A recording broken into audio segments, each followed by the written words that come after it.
So after years of using my Pixel 6 Pro to death, I finally decided it was time to upgrade my phone. The battery isn't what it used to be, the phone is starting to get really slow, and I just knew it was going to be a problem when my iPad was picking up notifications much faster than my actual phone on the same network. I've been an Android user since the dawn of the smartphone, and the last time I actually owned an iPhone was as a work phone well over 10 years ago. Basically, it's been a while since I've dabbled in iOS, but I figured it's long overdue, and maybe it's time I spice things up with my tech life. After about a month of using an iPhone, I have my pros and cons, but I think that's a video for another day. What was most encouraging with owning an iPhone was the amount of third-party software and hardware availability, which isn't really a surprise considering how popular iPhones are and how much they sell globally. As much as I love tech, I also love minimalism, compactness, and efficiency, which is why I wanted to showcase some of my recent findings that hit all of these marks. First and foremost, I never leave a phone caseless because it can get absolutely wrecked at any given moment. However, I don't like large cases as I feel like they tend to bulge out of my pocket and just eat up a lot of real estate. That's why I always go for Spigen cases because they're slim and they work. My Pixel 6 Pro case has been rocked many times over the years, not a single crack on the phone, just the case. That's why I went with the Spigen Ultra Hybrid MagFit for my iPhone. It's a transparent case so I can show off my orange phone. It's slim so it fits in my pocket just right, and it has a dedicated spot for MagSafe charging. It's a minimalist case that I feel lets me show off my phone's natural colors, which is why I went with the Spigen. Now, like me, if you bought the iPhone 17 Pro Max, it's probably for the camera that'll give you the most options for photo and video shooting. When you start shooting large open gate video and raw photos in general, and just start using your phone on a daily basis, it starts taking a toll on your battery. That's why I always keep these portable power banks from iNew with me as a part of my everyday carry, so my phone and other electronics just stay charged consistently. This one is the P50 and this one is the P73, both of which pack a 10,000 milliamp battery, which is double the size of the phone's 4,800 milliamp battery, meaning you could get a little over 2 charges with each one of these. Both are capable of 45-watt fast charging, giving you a full battery in less than an hour, and they're extremely compact, so they easily fit in your pocket or bag without eating much space at all. I love how they made the USB-C cables a part of this lanyard design, meaning you'll always have a cable and an effective way to store it compared to the usual messy packings. As much as I love both of these portable power banks, my favorite has to be this P73 because I can magnetically charge my iPhone without adding a lot of weight or additional size to it. This is great for when I'm taking photos and especially while I'm recording videos because it tends to drain the battery much faster. It even comes with a little kickstand in case I want to watch something while I'm multitasking. Though they sent me these units for review, they have no input on how I showcase it, and I actually like the unit so much that I'm gonna order a few units for my friends and family who've been constantly stealing my power banks to charge their stuff. With all these chargers, you might be wondering, how do I keep everything charged so I can use them to charge other things? That's where this Moken 4-in-1 power brick comes into play. It's really odd that Apple's gonna charge you $1,800 for an iPhone Pro Max and not give you a USB-C cable or a power brick to actually charge your phone with. With this power brick, you get 3 USB-C ports and 1 USB-A port. The first port gives you the fastest charging, and when you plug into devices to the rest of the ports, they're still fast enough to give you a good charge. Basically, when they're all in use, the brick does throttle the charge speed in order to prevent overheating and not raise any kind of safety concerns and set your house on fire. Because it's so convenient, I've basically ditched all of my charging bricks and just carried this one along with me, along with some spare USB cables, just so I can charge all of my electronics such as my laptop, my power banks obviously, cameras, batteries, etc. You name it, I can charge it. It's going on here. I also bought these headphones off of Amazon from a company called Jesse Bang.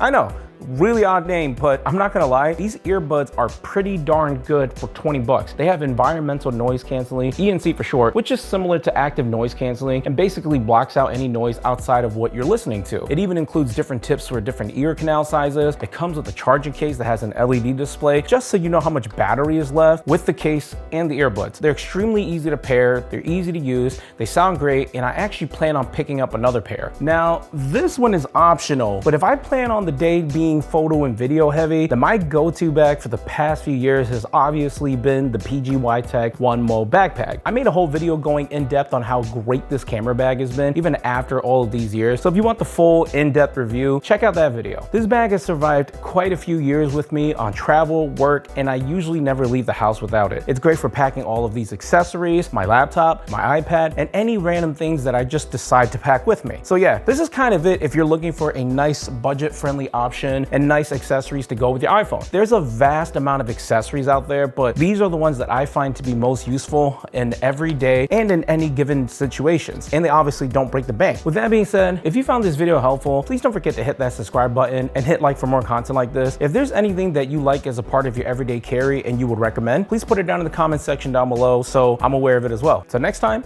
it's been fun and I'm out. Peace, yo.